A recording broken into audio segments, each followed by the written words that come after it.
in this video we are going to discuss about how to approach your final year of MBBS. जब आप पढ़ रहे हो अपने फाइनल ईयर में, hours won't matter here, strategy would matter. हमेशा medicine में कॉन्सेप्ट की तरफ जाना है, अपना दिमाग चलाना है, हमेशा सोचना है कि इस पेशेंट में मैं आगे क्या कर सकता हूँ और क्या हो सकता है. यहाँ पे कुछ कुछ टॉपिक्स बार बार रिपीट होते हैं और वही सदियों से एग्जाम में पूछे जा रहे हैं, जैसे stages of labour, PPH, fibroid, CA cervix. First reading आपके समझने के लिए होती है, सेकेंड रीडिंग आंसर स्ट्रक्चर के लिए इंपॉर्टेंट होती है, and third reading is the revision. Hello everyone, I am doctor Divya Madan, pediatrics faculty with PW MedEd, and in this video we are going to discuss about how to approach your final year of MBBS.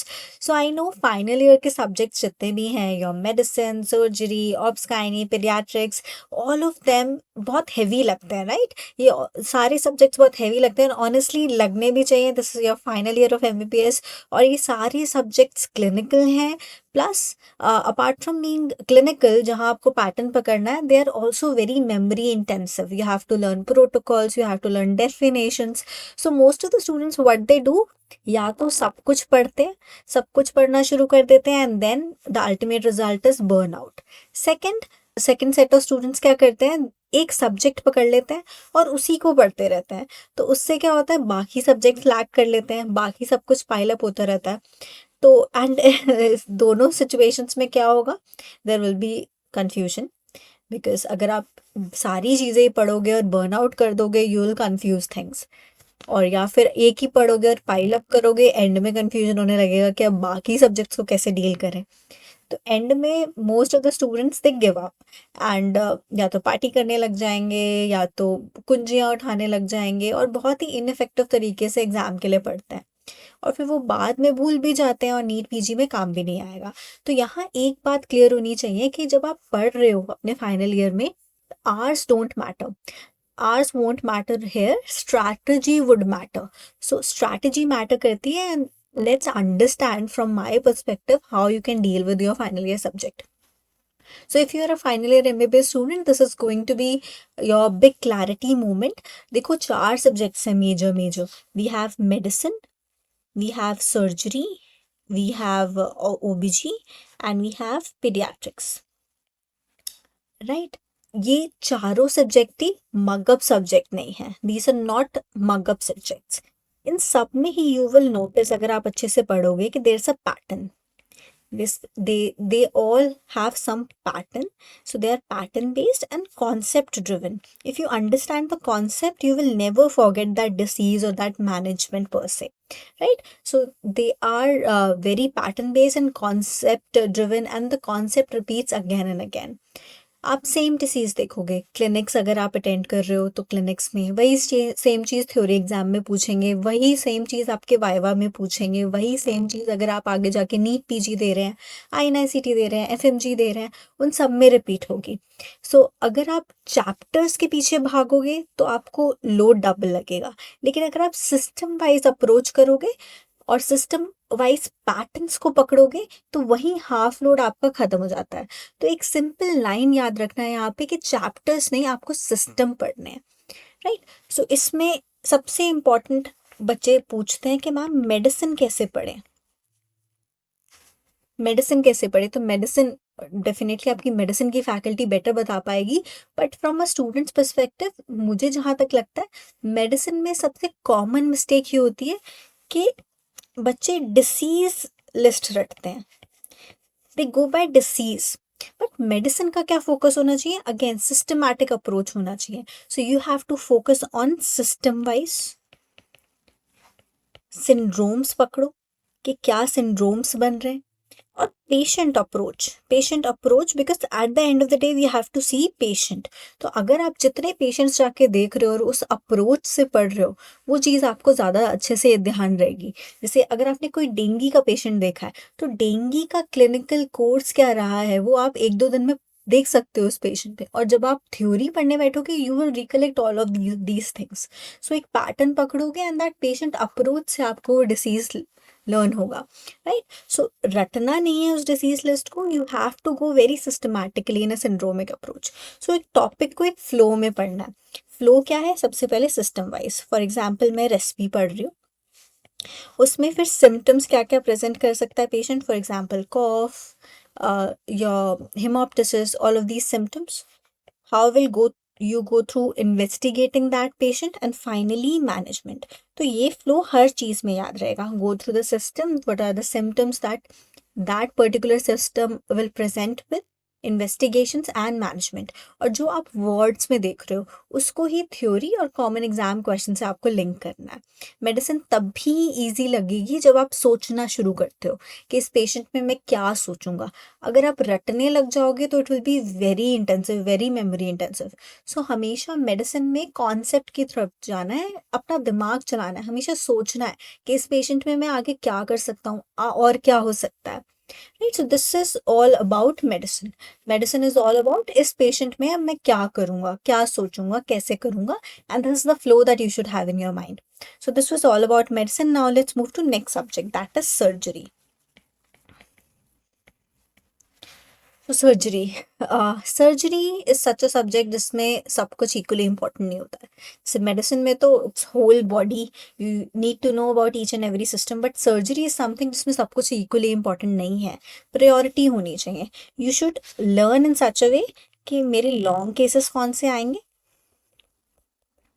short cases कैसे हैं, right, मतलब long notes, short notes, और जो operative principles पूछते हैं, उनके पीछे भागना है.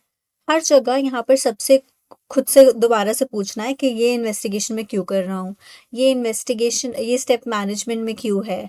अगर आप रीजन समझ गए हो तो 5 पेजेस भी 1 पेज जैसे हो जाते हैं, है ना. तो इसमें भी आपको क्या करना है, again you have to learn about why, right, why this investigation is being done, what is the next step in management. इस अप्रोच से अगर आप सर्जरी के टॉपिक्स को पढ़ोगे that would be very easy for you to remember. Next topic आता है ओबीजी.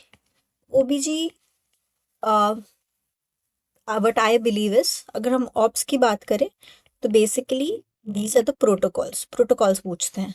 और अगर गाइनैक की बात करें तो you should know the flow, the definition and the flow charts के कैसे इन्वेस्टिगेट करना है, राइट. तो डेफिनेशन एंड फ्लो चार्ट्स देखो याद तो करना ही पड़ेगा कैसे करना है, बट यहाँ पे कुछ कुछ टॉपिक्स बार बार रिपीट होते हैं और वही सदियों से एग्जाम में पूछे जा रहे हैं. जैसे stages of labour, PPH, fibroid, CA cervix. तो इस सब्जेक्ट में ज़्यादा कुछ दिमाग नहीं लगाना है, जो रिपीटेड क्वेश्चंस हैं वही बार बार करने हैं. और protocols and obs gynae and definitions and flow chart के बेसिस पे आप अपने नोट्स बनाओ और उन्हीं को रिवाइज करो, राइट. तो इस सब्जेक्ट में जो स्टूडेंट अपना स्ट्रक्चर फॉलो करेगा ओबीजी उसी को रिवॉर्ड करती है, एग्जाम में भी, क्लिनिक्स में भी. So very straightforward subject. So lastly अब हम आते हैं पीडियाट्रिक्स पे, which is my subject.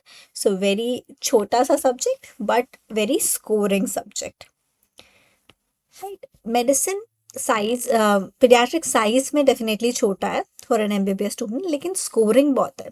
Focus areas आपके क्या रहने चाहिए as an MBBS student, you should be very well versed with growth and development. First. Second would be your common childhood diseases, common childhood problems, and third would be your immunization, जो आप community medicine में भी पढ़ चुके होगे, right. सो ये 3 चीज़ें हैं. जब सिस्टमिक पीडियाट्रिक्स की बात आती है उसको मेडिसिन से आप लिंक करो. इन्फेक्शंस, न्यूट्रिशन, एनीमिया, ये सारे कनेक्टेड टॉपिक्स हैं. आप कनेक्शन बनाओगे, अगर मेडिसिन थॉरो है तो पीडियाट्रिक्स भी कवर हो जाएगा, अपने आप सब कुछ याद आने लग जाएगा. So you can go both ways, या आप पीडियाट्रिक्स से सिस्टमिक पढ़ो और उसको मेडिसिन से कोरिलेट करो, या गो अदर वे, मेडिसिन अच्छे से करो और पीडियाट्रिक्स का सिस्टमिक आपका पूरा हो जाएगा. तो द सीक्रेट वेपन ओवरऑल आप समझ ही गए होगे, इस integrated approach, integration. You have to integrate things, integration, right. So same topic multiple subjects में आता है. फॉर एग्जाम्पल एनीमिया है, एनीमिया आप मेडिसिन में भी पढ़ोगे, ऑब्सकाइनी में भी पढ़ोगे, पीडियाट्रिक्स में भी पढ़ोगे। शौक है, मेडिसिन में भी पढ़ोगे, पीडियाट्रिक्स में भी पढ़ोगे, सर्जरी में भी पढ़ोगे। सो टॉपिक को आप एक बार रिवाइज करो, लेकिन हर सब्जेक्ट में उसको अप्लाई करना है कि अगर मैं शॉक मैनेजमेंट पढ़ रहा हूँ तो how paediatric shock management is different from your adult shock management. Similarly epilepsy अगर आप पढ़ रहे हो, स्टेटस एपिलेप्टिकस पढ़ रहे हो, तो मैं अडल्ट में कैसे ट्रीट करता हूँ, मैं पीडियाट्रिक में कैसे ट्रीट करता हूँ। फाइनल ईयर का मतलब ज़्यादा पढ़ना नहीं होता है, ज़्यादा कनेक्ट करना होता है, राइट। सो कनेक्शन बनाना है। क्लिनिक्स बहुत इंपॉर्टेंट है। क्लिनिक्स पढ़ो, क्लिनिक्स जाओ और थ्योरी पढ़ो, दिस इज़ नॉन नेगोशिएबल। सिर्फ पढ़ना बिना केस देखे, retention would be very weak. So जितना आप पेशेंट्स देखोगे उतना आप अपने थ्योरी जब आप पढ़ने बैठोगे तो आप कोरिलेट करोगे। इवनिंग में आप जा सकते हो राउंड्स के साथ में, एक good rapport with residents out there, वो आपको बहुत हेल्प करेंगे। सो क्लिनिक्स में आप जब भी जाओगे, अगर आप रेगुलरली जाना भी शुरू करते हो, आज से भी करते हो, एक हफ्ते बाद you will yourself realise कि आपका कॉन्फिडेंस बढ़ गया है। एग्जाम की लैंग्वेज आप पिक करोगे, you will get a real understanding of the disease. So simple rule follow करना है। आज आपने जो केस देखा है उसी को उसी दिन, उसी केस को उसी दिन 30 मिनट्स आप पढ़ो, एंड ट्रस्ट मी उन 30 मिनट्स में भी काफ़ी कुछ आपको समझ आने लगेगा, and that will be retained for a longer period of time, right. So 30 minutes में काफ़ी होता है अगर आपकी टाइमिंग सही है। अगर आप सेम डे सेम टॉपिक पढ़ रहे हो तो that is going to have a good retention. So daily routine आपका सिंपल होना चाहिए। मैक्सिमम डेली रूटीन आपका कैसा रहना चाहिए, द गोल शुड बी कि मैक्सिमम मैं 2 सब्जेक्ट्स करूँगा दिन में, ज़्यादा ओवरलोड नहीं करना है, मैक्सिमम 2 सब्जेक्ट्स पर डे करना है, राइट। फॉर एग्जाम्पल मॉर्निंग है, सुबह आप पढ़ रहे हो, सो मॉर्निंग में pick up a heavy subject because तब एनर्जी है हमारे पास। For example go for medicine, go for surgery. And evening में बिकॉज आप थक गए हो, अब कॉफ़ी के भरोसे बस चल रहे हो, सो इवनिंग में हम थोड़े लाइटर सब्जेक्ट्स ले लेंगे जो नो ब्रेनर है, OBG, pediatrics, right? Don't take me wrong, these are not no-brainer subjects, but definitely much easier subjects, बहुत प्रोटोकॉल बेस्ड हैं। सो डेली जगलिंग नहीं करनी, वीकली रोटेशन आप कर सकते हो। कंसिस्टेंसी परफेक्शन से ज़्यादा इंपॉर्टेंट है। If you are consistent, even half an hour every day is very important. First reading आपके समझने के लिए होती है, सेकेंड रीडिंग आंसर स्ट्रक्चर के लिए इंपॉर्टेंट होती है, and third reading is the revision. So at least 3 readings तो होनी ही चाहिए, and the first focus should be on the first reading because उसी में आप समझ रहे हो। सो उसके बाद जब एग्ज़ाम टाइम नियर है तब क्वेश्चन बेस्ड जो मेथड होता है उसकी तरह कर सकते हो। क्वेश्चन बेस्ड मेथड में क्या होता है कि आप अपने आप से क्वेश्चन पूछो और फिर उसका आंसर दिमाग में अपने आप सोचो, ठीक है। एंड लास्ट में जो रिवीजन है वही आपके मार्क्स डिसाइड करेगी, वही आपकी आगे जाके कॉम्पिटिटिव एग्जाम्स में रैंक भी डिसाइड करेगी। सो इसीलिए this is the structure according to me. Ending this, एक बात याद रखो, आपको सब कुछ ख़त्म करना ज़रूरी नहीं है, तो डू वेल। आपको चाहिए क्लैरिटी, स्ट्रक्चर और रिपीटिशन।